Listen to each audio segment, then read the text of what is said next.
Good day, ladies and gentlemen. Wednesday, March 25th, 2026. You can't make this stuff up. I mean, honestly, you cannot make it up.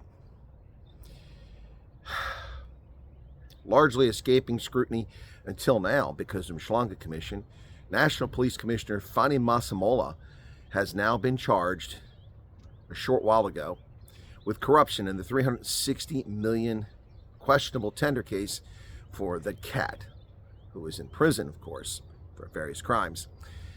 Yeah, more corruption of the police at the highest level. At least 12 senior officials now going to be charged or being seriously investigated as a consequence of this commission. What is going on? Of course, we know that South African police service has long been full of corrupt officials who take bribes, who shake down motorists.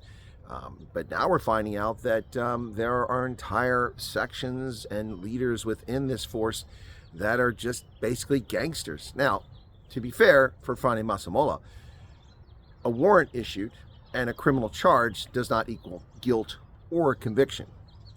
However, the preponderance of these cases in South Africa, the number of times that we're finding out about this, the ties between organized crime and police officials, I think the only person laughing at all of this is the cat in the hat, Chile. The dumbest minister in recent administrations is now comfortably in retirement. Of course, I'm not sure what he's doing in retirement because he's not the golden boy.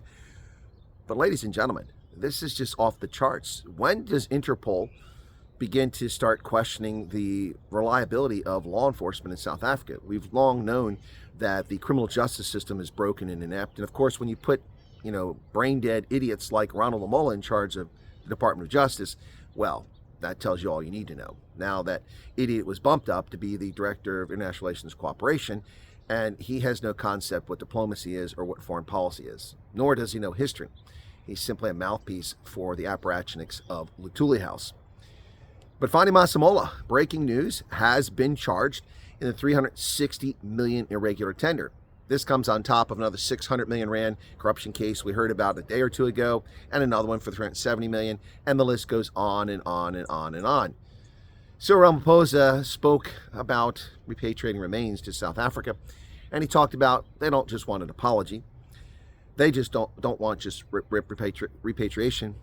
They want redress. I think South Africans want redress because they've been left defenseless while the government has actively sought to disarm them while allowing criminals to be armed. This is beyond the pale what has been happening in South Africa. And where's the world? Where is the attention from the African Union? They have law enforcement elements inside their structures, the African Union. Why don't they question us? Well, because they have no sovereignty over South Africa. South African government loves to talk about how it believes in the international order and international institutions, yet they violate them all the time. And the one institution that could offer advice and play a role has no teeth because it has no sovereignty over South Africa. Yet, they go on marches on Human Rights Day claiming their sovereignty is under a threat. It's just silly as all get out. But once again, folks, the National Police Commissioner, Fannie Masemola, is not under investigation. He's been charged with crimes. Again, a charge does not equate to guilt or a conviction. But what is going on in South Africa? You really got to feel for South Africans. You can't turn to the police. They don't show up. They don't do proper investigations. On top of all this, we know the police lie. Two examples of that, of course, are the murder of a white farmer in his late 70s on a farm near Brits last year that was listed as a house robbery. Even though it was attempted murder, it was trespassing, it was a home invasion, it was robbery, it was assault with intent to kill, it was torture, and eventually the man died. But listed as house robbery, and I have the police report to show that the police cover up and lie about these things in South Africa, because they don't want that to be known as a farm murder, which is what it was. The vulnerable, the elderly, being attacked by cowards. And the other thing, of course, we know that police lie about was, of course, the Pala break-in. If you read the annual report about VIP residences and protected residence by the protective services, which are part of SAPS, for that fiscal year, they reported 0 break-ins, 0 thefts, 0 incidents at any VIP residence or property that they secure. Well, Pala is one of those properties. And Pala was broken into, and $580,000 of criminally imported funds money laundering, potentially, were stolen.